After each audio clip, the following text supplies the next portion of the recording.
here we are at the final at Metal to the Masses at the Riverside at Selby, but we've moved across the road because it's bloody cooler. Much cooler. Right, and I'm very lucky to be with last year's winners. Hello. Waking Theo. How's it going? So, a year. How's it been this ride for you? I mean, what did it feel when they announced that you'd won last year? It was probably the best feeling of my life, actually, to be honest with you. Yeah. It's kind of weird coming back here tonight because it's sort of bringing it all back, like making me feel a bit nostalgic almost of what it was like, and jealous as well because I want to win it again, but we can't, which sucks.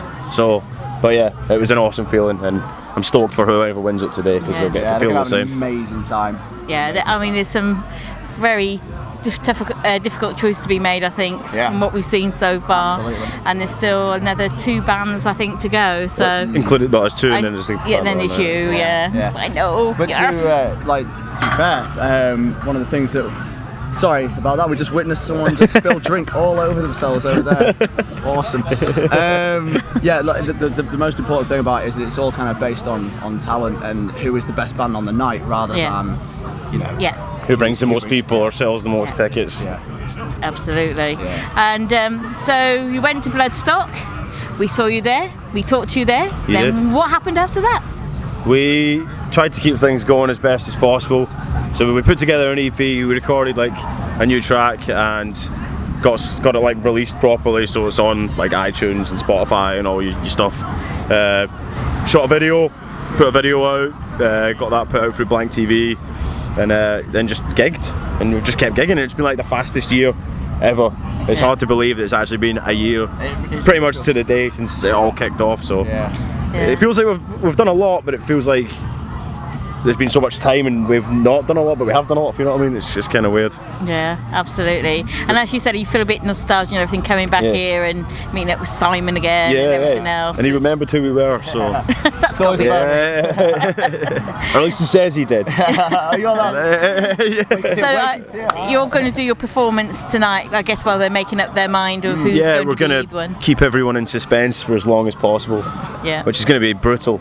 That's really unfair because if that was my band, I'd be like, devastated. Why are these guys playing? We just want to know who's going to win. So we're going to play 20 14-minute long songs as long as possible. Yeah, we're those guys.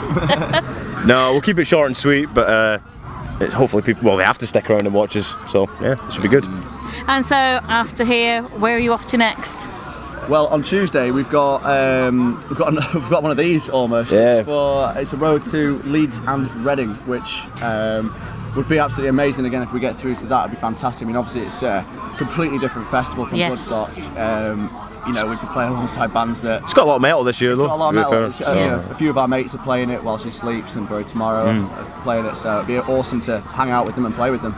Yeah, absolutely. So that's next, and then after that, I think we're just gonna have like a little break, regroup a bit, and then just see what's next, basically. Possibly some more recording, writing, etc. Writing, definitely. Yeah. I mean, we've been writing a lot recently anyway, so trying to put together like another EP or an album. Just see what happens, I guess. A few things in the pipeline which hopefully will pan out quickly, and that's what we're hoping for. A lot of time, a lot of effort's going to go into it. Yeah. Writing, so we might not be on the gigging scene, but we'll be working very, very hard to get the next thing going. in everyone's faces.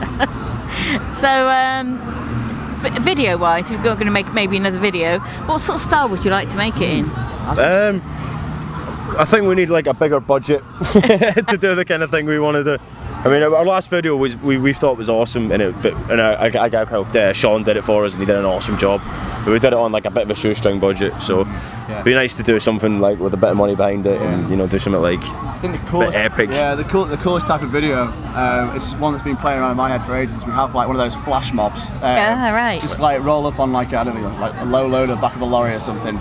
Flash mob of everyone just comes down and just throwing a random gig. That'll be the sweetest video ever, but then you need bail money. And that's not something that we can really fund. No. So if anyone wants to fund our video and get arrested possibly doing it, then jail will be fine. Then email me.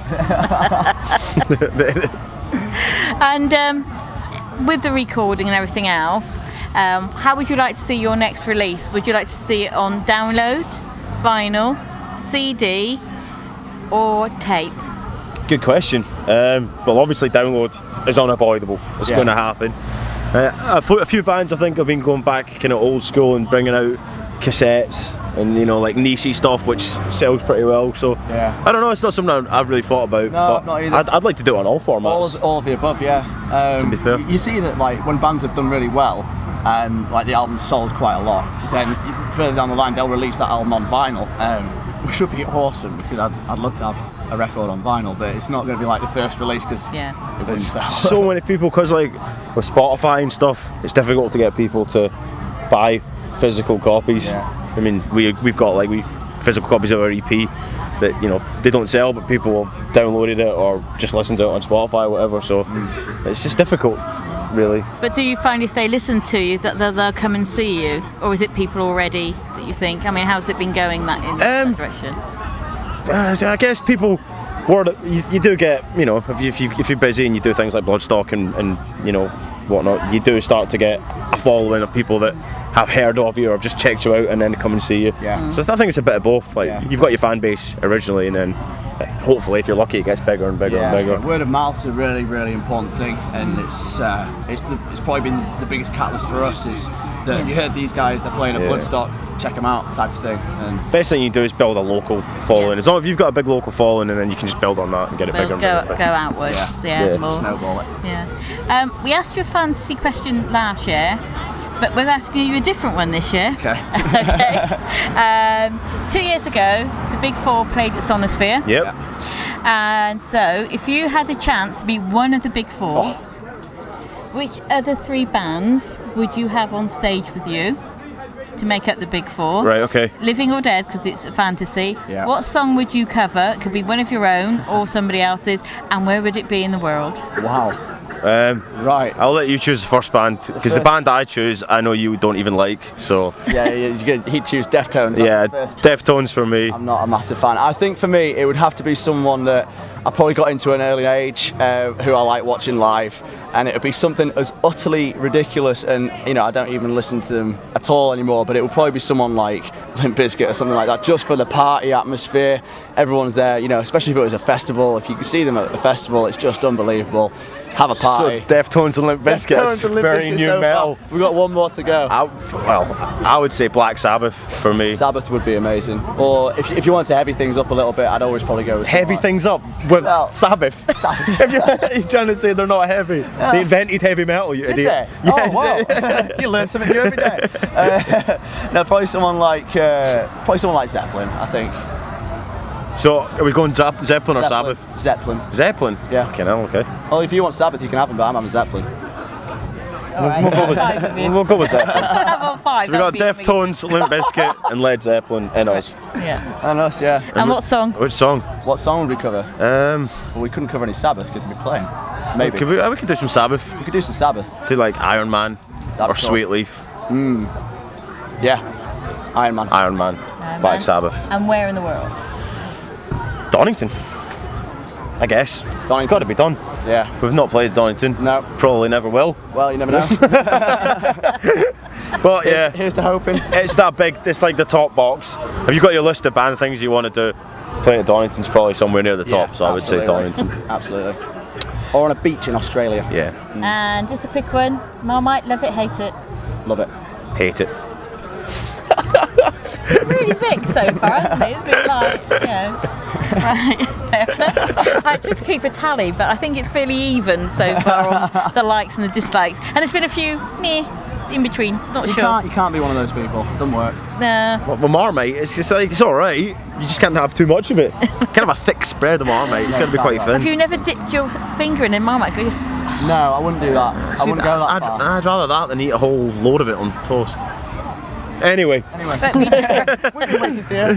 We're different on Marmite.